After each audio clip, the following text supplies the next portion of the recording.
세종은 인간의 심리를 아주 기가 막히게 이용을 해요. 부자가 되고 싶어하는 자본주의의 맛을 이용하는 거예요. 자본주의에 맞들린 조선 농부들이 약발이 먹히기 시작해. 막 생산량이 폭증하는 거예요. 세종대왕이 즉위한 시기는 조선이라는 나라가 안정된 시기가 아니었어요. 태조 이성계가 왜구를 척척 물리치고 조선이란 나라를 딱 만들잖아. 그리고 태종 시기를 거쳐서 세종이 즉위하는데요.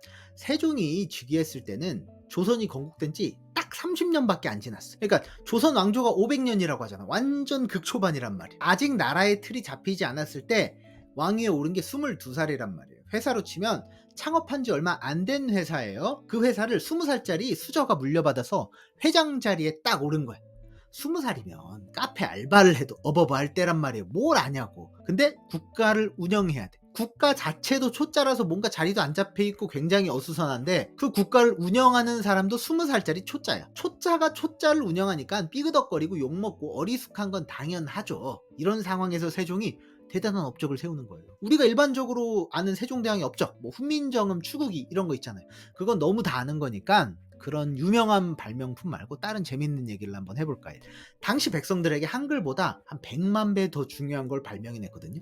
물론 한국사 전체로 따지면 한글보다 중요한 발명품이 뭐 있을까? 아마 없겠죠. 근데 그 세종 그 당시 백성들에게는 한글보다 훨씬 더 크리티컬하고 중요한 걸 발명을 해요. 뭐냐면 바로 세상에서 제일 예민한 거, 돈 문제. 세금 제도를 세종이 만들어. 자, 국가 세금은 왜 건들기 어려울까? 왜냐면 자기 꽁돈 나가는 것 같거든.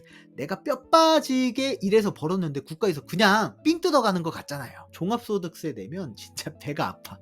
부가세 내보신 분 있어요? 진짜 암 걸린다니까요. 갑자기 생각도 안 했는데 부가세 신고기간이라고 뜯어가면 진짜 내 생돈 뜯긴 것 같은 느낌이 든다니까. 그러면 옛날 사람도 똑같아. 세금 내라고 하면 저항이 뭐 장난이 아닌 거야. 표정 막 팍 바뀌고. 조선시대는 세금을 어떻게 얻었을까? 땅을 근거로 걷잖아요. 왜냐면 땅에서 생산을 많이 하고 세금을 많이 걷게 되죠. 근데 땅이 별로 없어서 생산이 적어. 그럼 세금을 적게 걷죠. 근데 권력을 많이 가진 사람들은 대부분 땅이 많을까 적을까? 많겠죠. 좋은 땅일까 구린 땅일까? 좋은 땅이죠. 땅 부자고 좋은 땅을 많이 갖고 있어. 좋은 땅이니까 생산이 빡빡빡 많이 되잖아요. 원래라면 세금을 많이 낼까요? 적게 낼까?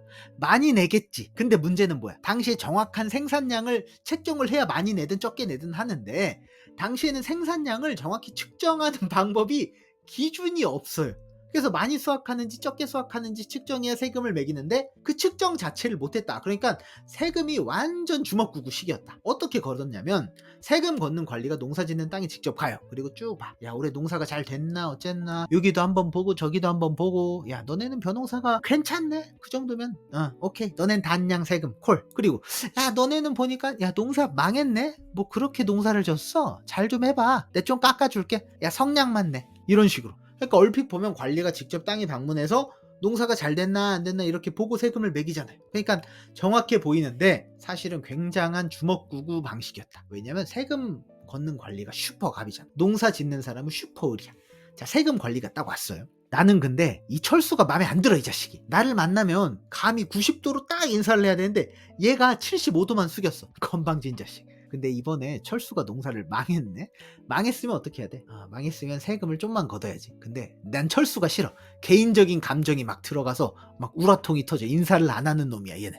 그럼 에라이 여시나 먹어라. 철수는 농사가 완전 풍년 이렇게 쭉 써서 보고를 내버려. 철수는 어떻게 돼? 세금 두드리게 맞는 거지. 반면에 길동이네 갔어. 근데 길동이네는 좀 친해. 형님 동생하고 지낸단 말이야. 내가 저번에 안 그래도 막걸리도 한 잔 얻어먹고 뭔가 길동이는 내 생각에 굉장히 사람이 괜찮아. 사람이 됐어. 그럼 세금 좀 어떻게? 빼주는 거지. 이게 가능하다는 거예요. 그러니까 조선 초기의 세금 걷는 방식은 객관성이 전혀 없었어요. 완전 주먹구구 막걸리였다. 세금이 너무 고무줄이. 세금 관리한테 찍히면 막 세금 엄청 두들겨 맞고 세금 관리한테 막 잘 보이면 세금이 줄어들어. 난 농사 지어서 힘들어 죽겠는데 걔네들 눈치까지 봐야 돼. 그럼 일의 능률이 오를까요? 떨어질까요? 안 오르죠. 내가 뼈 빠지게 일해봤자 다 뜯기면 그만이잖아. 농사를 능률이 안 올라. 그 농사를 제대로 져 안 져.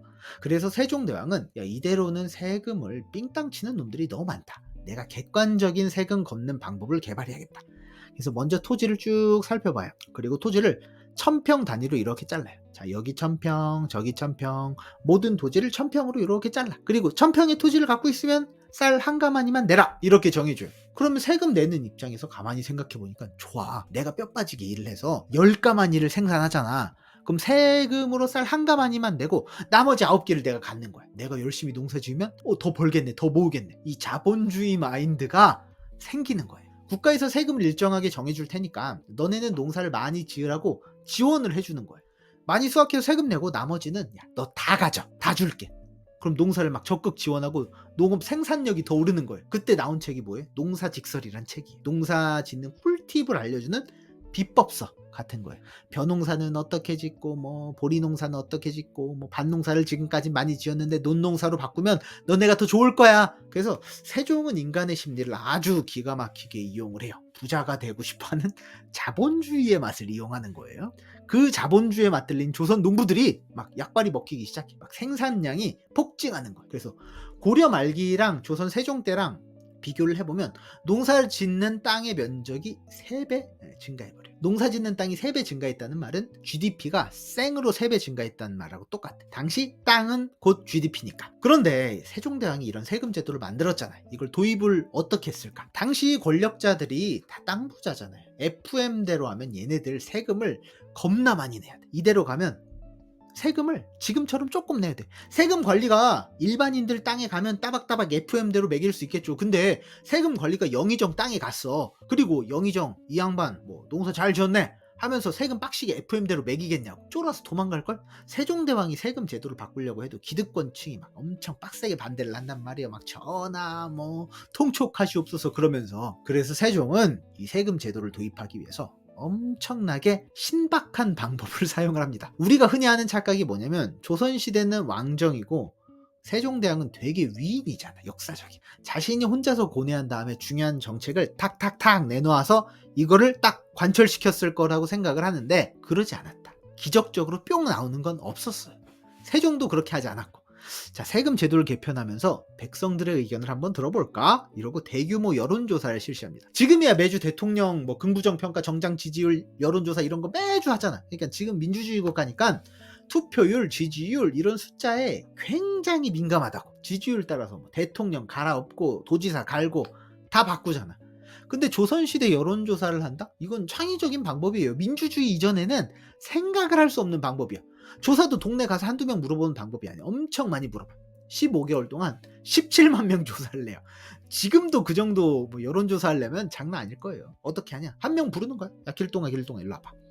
우리가 지금 새로운 세금 제도를 만들었어. 근데 이건 이렇고 해서 한석만 너가 내면 돼. 어때? 오, 좋다고? 오케이, 넌 찬성. 자, 그 다음 영자 일로 와봐. 자, 너는 이러이러했는데 넌 어떻게 생각해? 너는 반대? 오케이. 이렇게 한 명 한 명 조사를 해요. 그리고 결과가 나오는 거예요. 9만 8천 명이 찬성하고 7만 4천 명이 반대해요. 찬성이 우세한 거죠. 조선 조정에서는 찬성이 많았을까 반대가 많았을까? 당연히 반대가 많았지. 왜냐하면 높으신 분들은 다 땅 부자다.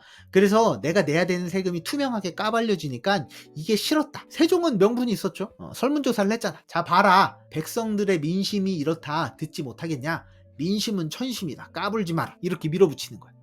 세종대왕이라도 그냥 밀어붙이면 신하들이 들었겠냐고. 막 반대 상소 올리고 장난 아니었단 말이야. 근데 여론조사를 근거로 딱 들이미니까 반대할 명분이 없어.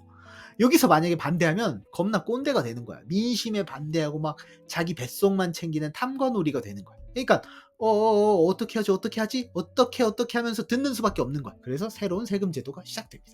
처음에는 농지가 가장 많은 전라도부터 시작을 해서 쭉쭉쭉 올라가. 그래서 40년 동안 이게 자리를 천천히 잡아서 함경도까지 가게 돼요. 토지 품질도 제일 좋은 땅 그리고 제일 구린 땅까지 6등급으로 이렇게 나눠요. 그리고 좋은 땅은 세금을 더 걷고 구린 땅은 세금을 덜 걷고, 그리고 매해 농사가 대박이 난 곳, 그리고 농사가 폭망이 된 곳, 이렇게 9등급으로 나눠요. 그래서 농사가 대박이 났으면 세금을 더 많이 걷고 농사가 폭망이면 세금을 조금만 걷고. 그래서 세종대왕이 이렇게 처음 한 번 설계한 세금 제도가 조선시대 400년 동안 유지가 돼요. 그러니까 한 번 설계를 잘해서 400년 동안 이 제도를 사용했잖아요. 세종이 천재는 맞죠. 그뿐만이 아니에요. 세종은 행정도 개편해요. 근데 육기법이란 걸 도입하거든요. 육기법이 뭐냐면 당시 중앙정부에서 지방으로 관리를 보내잖아요. 뭐 관찰사도 보내고 군수도 보내고 사또도 보내고 이런 애들을 지방으로 다 발령을 보내. 근데 지방으로 발령 보내면 거기서 죽을 때까지 있는 게 아니잖아. 전라도에 있다가 경상도로 발령 가기도 하고 뭐 서울로 다시 올라오기도 하고 이런 식으로 막 뺑뺑이를 돌리잖아, 공무원들. 근데 지방 관리의 임기가 처음에는 30개월이었어요. 30개월 임기를 3기법이라고 하거든요. 근데 세종이 6기법을 만들었다고 했잖아. 그럼 임기를 2배로 늘리는 거야. 60개월이 되는 거야. 그게 6기법이에요. 그러면 세종은 왜 지방 수령의 임기를 2배로 늘렸을까? 고려 시대에는요. 겉보기는 중앙 집권적인 국가긴 했는데 기본적으로 지방 호족들의 파워가 셌단 말이야. 각 지방마다 자리 잡고 있는 보스가 있어. 터줏대감이 있어서 중앙에서 관리가 와도 말을 잘 안 들어. 자, 사또가 고을에 왔어. 처음에는 뭐 사또 사또 이러면서 굽신굽신거려. 근데 딱 거기까지 말을 안 들어. 왜? 얘는 어차피 좀 이따 갈 사람이니까. 너네는 어공이야. 난 늘공이고. 지방 사또 임기가 30개월이면 2년 반이잖아요. 사또가 뭐 야심차게 개혁을 하려고 해. 근데 임기가 짧으니까 잘 안 먹힌단 말이야. 내가 새로 부임한 사또인데 내가 너네 지방 양반들에게 억울하게 돈 뜯긴 거 있으면 내가 다 해결해 주겠다. 구해 주겠다. 아무나 편하게 와서 신고해라. 그런 억울한 당한 백성들이 신고할까요? 안 해요. 아니 못해. 신고했다가 사또는 어떻게 돼? 2년 있다가 다른 데로 가잖아. 근데 나는 여기서 남은 30년 여생을 살아야 된단 말이야. 감당이 안 돼. 지방에 살고 있는 양반들은 어떨까? 사또가 부임해도 말을 안 듣는 거야. 그래, 너 마음대로 지져라. 난 눈 딱 감고 2년만 참아보자. 좀만 버티면 어차피 넌 딴 데로 갈 거잖아. 사또가 뭐라고 해도 다 뭉개고 개기는 거야. 그러니까 지방 수령으로 파견되면 일하려고 치면 제대로 일도 못하고 애매하게 있다가 다른 지방으로 가버리죠. 2년 반은 지방을 휘어잡기 너무 짧다. 그래서 세종대왕은 지방 수령 임기를 2배, 5년으로 확 늘려버리는 거예요. 2년 반이면 사또한테 좀 개기는데 5년이면 개기기는 좀 길잖아. 그래서 중앙에서 발령받은 사또들이 확실히 이 마을을 휘어잡을 기간을 주는 거예요. 그래서 고려시대까지는 다 따르국밥으로 놀았거든요. 근데 조선시대에는 중앙에서 확 휘어잡아. 관리들 입장에서는 좋을까 안 좋을까요? 안 좋아. 왜냐하면 지금도 다 서울에 직장 구하려고 난리잖아. 지방 발령 나면 누가 좋아하냐고. 지방이 어떻게 살아? 사표 내고 때려치는 경우도 많다고. 2년 반만 있다가 지방에 올라오면 좋은데 6기법을 시행한대. 그럼 지방 꼴짜기에서 5년을 썩어야 돼. 반대를 하는 거예요. 그래서 기록에 보면 세종의 면전에 대고 뭐 소시는 죽어도 6기법은 반대이옵니다. 뭐 통촉하시옵소서 전하. 뭐 이러게 난리 나고 세종 눈앞에서 박차고 뛰어나왔다. 뭐 이런 기록도 있어요. 그러니까 세종이 위대한 왕이라고 한마디 탁 던지면 신하들이 알아서 뭐 알겠사옵니다. 뭐 이렇게 딱딱딱 따랐던 게 아니다. 절대 그렇지 않았다. 세종도 끝장 토론도 하고 뭐 여론조사도 돌리고 뭐 갖은 방법을 썼어요. 그렇게 하나하나씩 만들어 갔다.